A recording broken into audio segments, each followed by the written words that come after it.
We're in Detroit, Michigan for a civil hearing.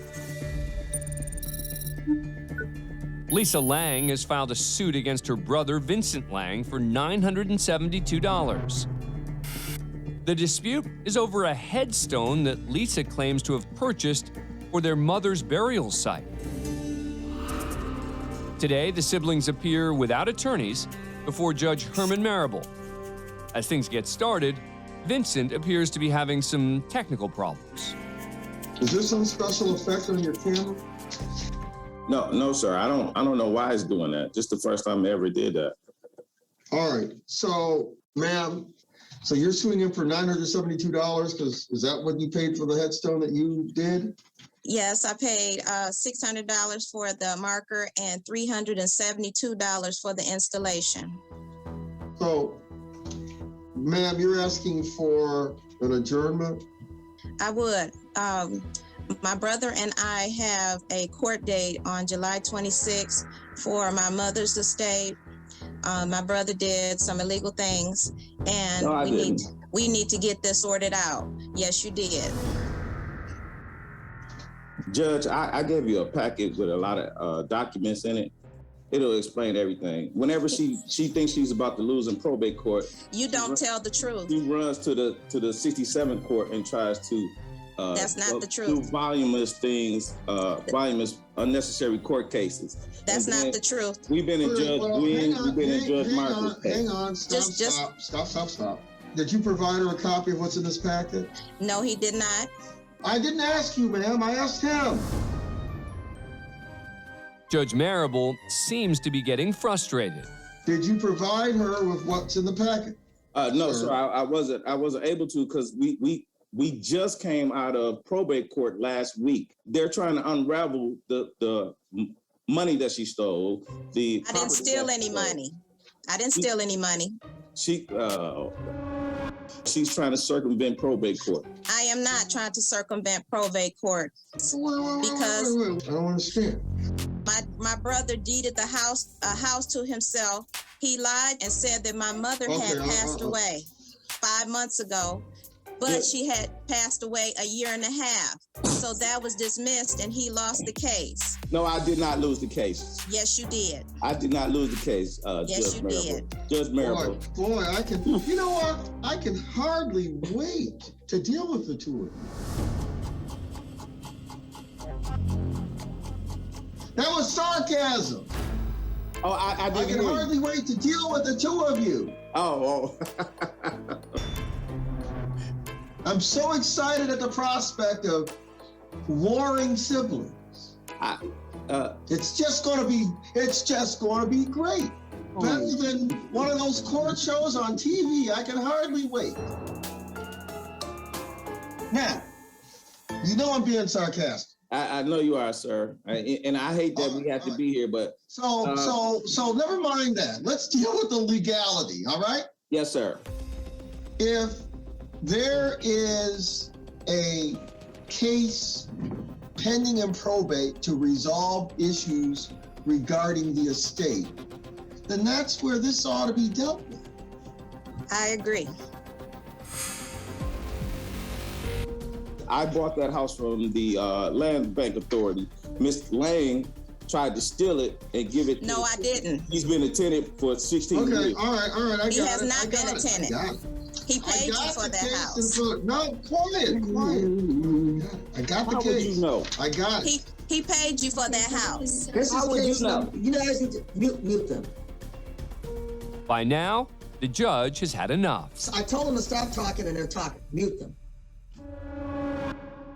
After reading through the file, Judge Marable makes his ruling. We're gonna adjourn this for 89 days. Okay? Thank you, Judge Marable. The parties were scheduled to meet again 89 days later, but because both the defendant and the plaintiff failed to appear, the case was dismissed. We head to Dallas, Texas for a civil hearing. 33-year-old Amanda Stiles and her ex-husband Ryan Parnell are in a child custody dispute. Parnell's attorney, Lacey Kimball, has filed several motions with the court. which include a request that Stiles take a drug test. Today, both parties appear remotely before Judge Drew Tenike to review the motions. Stiles appears without an attorney. Good morning. How are you all? Morning, how are you? Morning. Go ahead, Ms. Kimball. A custody evaluation was completed, and so we have filed a motion for drug screening and a motion for a psychological exam based upon that custody evaluation recommendations. Blah, blah, blah, blah, blah, blah. Stop talking. Things get off to a rocky start. You'll be able to respond in just a second. Ms. Kimball, you can go ahead and finish, and then Ms. Stiles, you'll have an opportunity to respond in just a minute. The judge remains calm as Kimball continues. We also had sent discovery out as laid out in our motion sometime back. We ultimately never got a response. We got responses. Objection. Hold on, wait a second. Ms. Stiles, you just need to object, and then let me know what your objection is. Don't yell at her. Objection to hearsay. Hold on. Judge Tenike presses the mute button on Stiles, allowing Kimball to speak without interruption.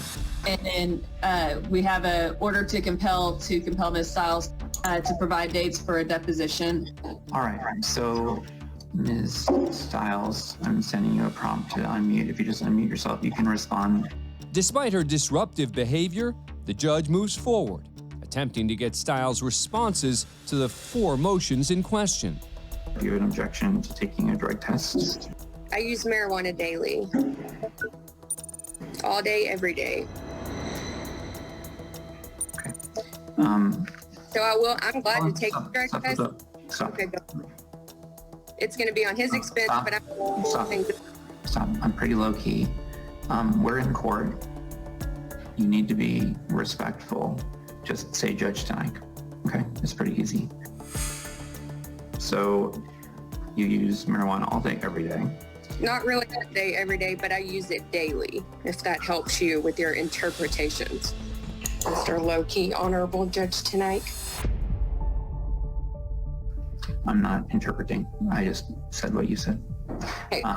What is your response to the request for a psychological evaluation? I'm not doing it, and you cannot force me to do it. You cannot physically make me go and show up and partake in anything that I do not want to partake in.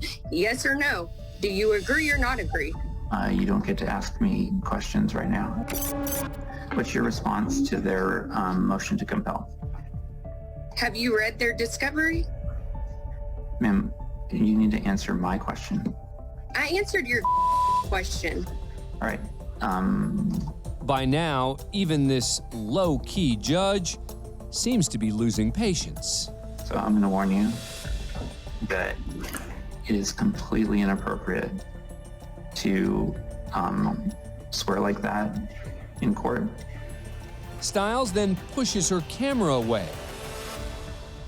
You need to take yourself, you need to put yourself back on camera. I'm gonna sanction you $100 for every time that you swear in court, because that's not appropriate. You just need to not do it. Judge Tenike tries to get back on track. In terms of the deposition dates, what's your response to that? What date? Ms. Kimball, do you have proposed dates? And whose expense? Mine? Because if it's mine, I'm not doing it. Sanction, give me $100 fee. Woo woo. So I am finding you in direct contempt. Okay, 1 fine. Finding you $100. Okay, make it 2. Damn. I said 2 words. Ma'am, I don't think you want to do this. I will, as I said, sanction you. Please do. Before ending the hearing, the judge tries to get a deposition date on the books. Which of those dates works better for you, Ms. Stiles? What time? Dumb. 3 contempt. You're correct, that is 3. Supposed to start at 9 a.m. What date? That question is to you. Never I mind. said what I'm not time? gonna let Time, you date? You know, these I'm not things. gonna let you look. You don't get to do this for your own pocketbook. I'm muting you for All right, I'm going to count that as another violation. Stiles was held in contempt and ordered to pay $400 in fines. As for the child custody case, Stiles later relinquished her rights to the child, including any visitation rights, and the father, Ryan Parnell, has full custody. Next, we're in Las Vegas, Nevada, for a child visitation hearing. Parents Wealthy and Rogerio Silva have been divorced for 3 years and share custody of their 12-year-old daughter, who lives full-time with her mother. Rogerio claims he's not getting his court-ordered visitation time, and making matters worse, his ex-wife claims his daughter doesn't want to spend time with him. But before getting to the matter at hand, Wealthy Silva airs some grievances of her own against her ex-husband. He has not paid child support. It was November, December, and January that I did not get child support or alimony. Also, none of the medical or dental has been reimbursed, ever, not one penny of that. Child support, if there are arrearages, and medical, if there are arrearages, you need to file a schedule of arrearages and a motion, and I will hear it at the appropriate time. Judge Rena Hughes seems ready to move past the issues unrelated to visitation, but Wealthy Silva isn't finished. Medical and dental was filed. I remember, I believe it was 5 court dates ago, and I have submitted receipts, proper receipts. Keep your comments to yourself. The focus then shifts back to visitation, as the judge attempts to schedule a dinner date for father and daughter the following week. February the 6th, that's week 1, dinner night. What time? Rather than providing the judge an answer, Rogerio's lawyer instead has a complaint. It's more than a week away from now, and I'm not taking argument right now. I have listened to this case ad infinitum. I am entering orders. I expect them to be followed. I'm trying to accommodate both parties. We're not going to do this on a whim and say within 2 days he's going to have dinner with her. Mom's going to tell her it's going to happen, and we're going to get prepared for it. Okay? What time? whatever's good for him. 5, 6. What time? 6 p.m. 6 p.m. But after the time is set, the child's mother has some major concerns. And when she refuses to go, what am I to do? Because this is really not We'll good be for here the on a child. motion to hold you in contempt. Is she going to have to ride in a car with him? Yes. Wow. You really care about my child, don't you? I want you to keep your mouth shut and sit down. I care about your child very much. You do not. Sit down and do not talk. We need to have a trial. There's no need for a trial. Oh, there he is.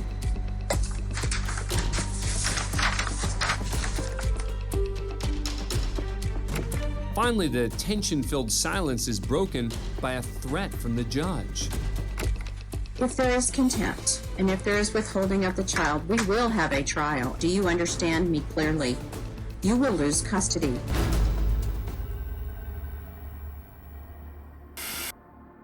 Two months later, following additional visitation issues, the parents are back in court, this time with their 12-year-old daughter. But after starting the hearing, Judge Hughes gives an unusual order, telling all the adults to leave the courtroom so she can speak to the child alone. Around the same time, cameras in the courtroom are switched off. 9 minutes later, with her father now back in the courtroom, Judge Hughes awards him temporary full custody, despite the child's wishes. You don't understand. I love her. And I'm gonna miss her so much. Please don't do this to me. I've made a decision for your best interest. How do you know my best interest? I'm a grown-up and you're a child. When the girl continues to protest the decision, Please. I don't want to be with him. the judge threatens to send her to a children's shelter. If you have any difficulties, we'll go to Child Haven. It's not fun in Child Haven. In fact, they put you in a holding cell, just like it would be jail. At the same time, the girl's mother is not allowed to re-enter the courtroom and is charged with contempt for allegedly withholding visitation. But this custody fight was far from over. Following the hearing, the girl's mother filed a complaint with the Nevada Commission on Judicial Discipline, alleging her and her daughter's civil rights were violated by Judge Hughes.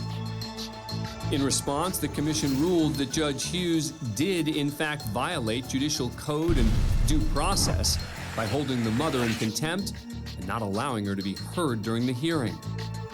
She was also accused of awarding the father custody as a punitive measure against the child's mother. The commission issued a public remand of Judge Hughes, but the penalty would later be dropped following a successful appeal in the Nevada Supreme Court. Ultimately, the parents were awarded joint physical custody of their daughter. And I will personally see to it that you never see a free day in your life. Next, we head to family court in Putnam County, West Virginia for a divorce hearing. The parties are Arthur Haig, a church pastor, and his estranged wife, Lillian. The judge is William Watkins III. At issue is Haig's refusal to sign a deed which would allow his wife to sell their home. But before things get started, Judge Watkins has a stern warning for Haig. Mr. Haig, if you say one word out of turn, you're going to jail. Do you understand me? Yes or no?